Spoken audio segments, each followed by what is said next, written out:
Welcome back to more Summoner's War Monster Strategies. Today we're going to be looking at the Fire Vagabond known as Cayenne. So unlike the first two Vagabonds, which were Alan and who was the first one? I'm already forgetting, Roy, sorry. Unlike those first two, Cayenne is actually a 3-star monster, natural 3-star. So this awakened version is 4-star obviously.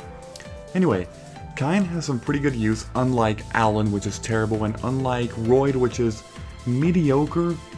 Towards the end, it's really only, for early to mid game. But Cayenne has some use after mid game, closer to end game. But even then, he's not amazing. He's just not. Really, it's Darion and Jubel that are the two best Vagabonds. Although you could make an argument that this guy could be, up there, pretty good. So let's talk about his stats as a level 46 star, and they are as follows. 10,215 HP, 516 attack, 615 defense, and 98 speed. So his speed, just like all Vagabonds, it's a little bit under average.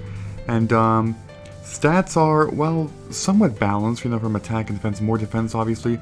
But he needs that, he has good defense and good HP, over 10,000. That's good because he's actually a provoker. Let's now talk about his skills. His first skill is one known as Slash Rocks, which says swings a giant sword to deal damage and decrease the target's defense for 2 turns with a 40% chance. This attack will deal more damage according to your max HP. Second skill is Slash Waves. Attacks an enemy with a sword 2 times, each attack has a 30% chance to decrease the target's attack power for 2 turns. And the third one, Cry of Challenge. Increases your defense for 3 turns and taunts all enemies with an 80% chance. This third skill is interesting, because it's an AoE provoke, and there's not a lot of monsters in the game that have AoE provoke. The Fire Warbear Ursha actually has an AoE provoking ability, so it's similar to Cayenne. The difference is that this guy right here can actually increase its own defense for 3 turns, so that means that, it's really pure tankiness. It is. This guy's all about just being a tank and provoking and all that stuff, so, pretty good use in certain teams, pretty good role in battle, and that's why he does have some pretty good use sometimes. Let's now talk about his runes. So his rune recommendations are as follows.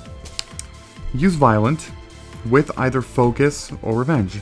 Violent is, obviously Violent is a good universal rune on pretty much every single monster, just a few exceptions really.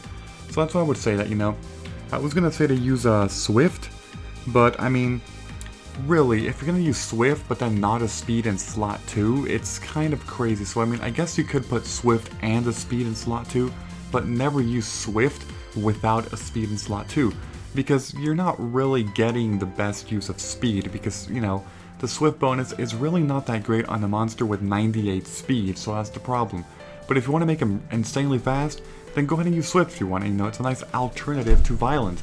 Aside from that, the other thing you want to do is give him a lot of HP, obviously. Like I said, Focus and Revenge also works pretty well as a, the second set, because he needs some accuracy for Provoke.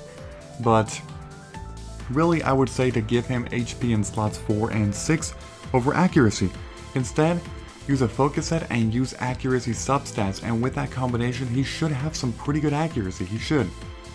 And as far as other substats go, you already know, more HP, obviously, you can give him some more speed if you want. The basic stuff, and that's pretty much his role. So, that is Cayenne in a nutshell. He is a pretty good, I would say, CC unit, not CC as in the ones that everybody seems to consider obvious, such as freezing and stunning, but actually the other one, which is known as provoking. That's right. AoE provoke, he can, buff his own defense up. He can also attack and defense break, pretty good utility, I must say, pretty good. Not as amazing as Darion or Jubal, I will say, but he is pretty good in that. So, if you have any rune recommendations, go ahead and leave a comment. I am sure that people would appreciate seeing your comments if you have any different rune recommendations. Also, feel free to agree or disagree with the recommendations that I put. Also, if you enjoyed this episode in any way, shape, or form, please be sure to leave a like. I would gladly appreciate that. Thank you very much, and I will see you all next time.